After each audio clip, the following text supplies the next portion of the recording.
70 ఏళ్లు బతికినా చూడలేని లైఫ్ ఒక్క వారంలో నాకు చూపించా. చాలా చాలా ఆనందంగా ఉంది. 4 నెలలే మిగులున్నాయని తెలిసినప్పుడు ఆ 4 నెలల్లో తనని ఎలాగైనా కాపాడాలని ట్రై చేశాం. రకరకాల ట్రీట్మెంట్స్ కోసమని తనకి మిగిలిన కొంచెం టైం కూడా హాస్పిటల్లోనే ఉంచేశాం. దాని బదులు ఆ 4 నెలలు తనకి ఏం చేయాలనుందో అడిగి చేసుంటే బాగుండేది. సంజయ్ విషయంలో ఆ తప్పు జరగకూడదనే నేను అలా చేశాను. మిమ్మల్ని చూసాక జీవితంలో ఏం కోల్పోయినో తెలుసుకున్నాను. ఇప్పుడు హాయిగా ఉంది. 70 ఏళ్ళకి అనలేని మాటలన్నీ అనేసా. చేయలేకపోయిన అల్లరంతా చేసేసా. నువ్వు చాలా అదృష్టవంతురాలు అమ్మ. ఈ వయసులోనే నీకోసం అన్నీ చేసేవాడు దొరికాడు. నేను తర్వాత చూద్దాంలే అని ఇంత దాకా తెచ్చుకున్నాను. మా నాన్న ఇప్పుడు మా అమ్మని బాగా చూసుకోలేదు. చివరిలో హాస్పిటల్ ఉన్నప్పుడు కూడా ఆయన సంపాదనలో బిజీగా ఉన్నారు.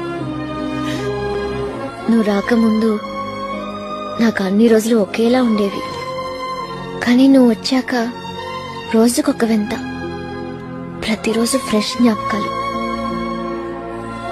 కొన్ని కోపంగా రాశాను, కొన్ని ఇష్టంగా, కానీ అంతా నీ గురించే రాశాను.